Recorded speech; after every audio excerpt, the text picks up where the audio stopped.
Jared here. Hi everyone.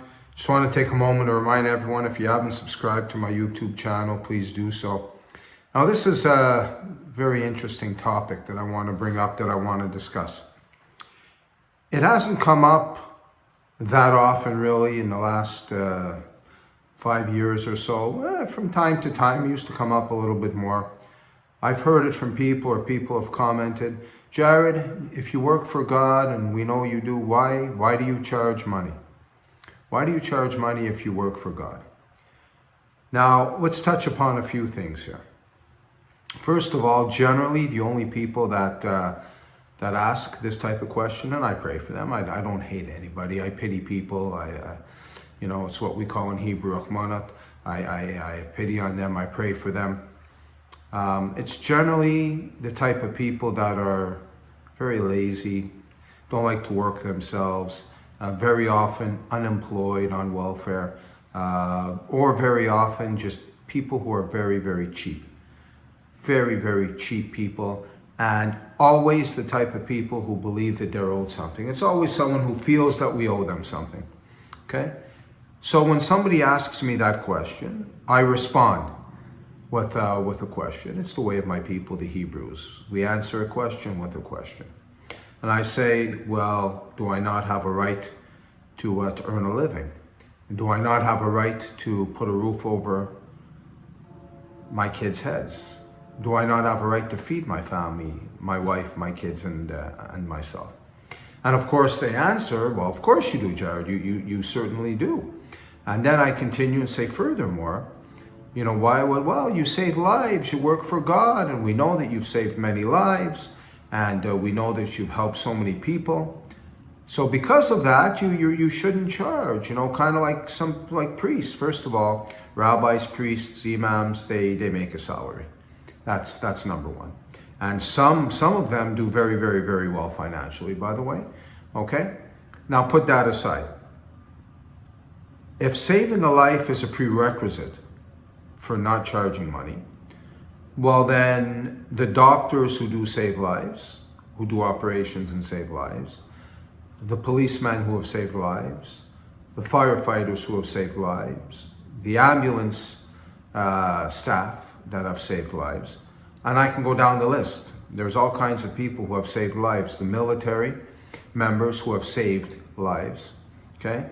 But they all make a salary.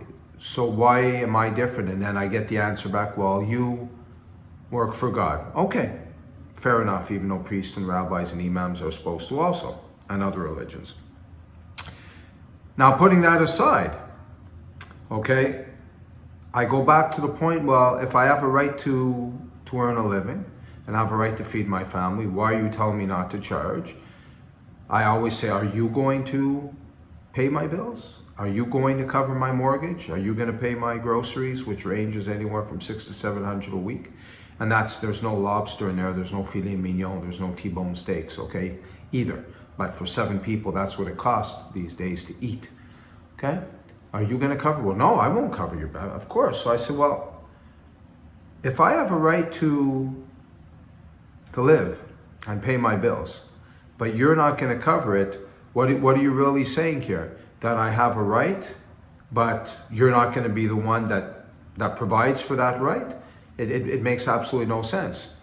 And the answer I generally get back when I say, well, if you're not going to provide for me, and you're telling me I shouldn't charge because I work for God, who's going to provide for me? And this is the answer that I get from these people. Well, you work for God. God will provide. Don't worry about it. He'll take care of you.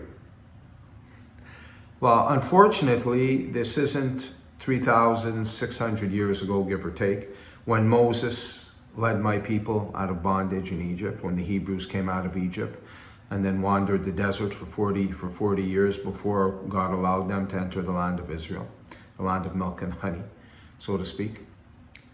While they were in the desert, how did God provide for them? Well, in Hebrew, we have this concept. It was a food called manna. And the manna was literally, almost looked like kind of bread style things that came from heaven. And it had all the nourishment you needed, and it tasted fantastic.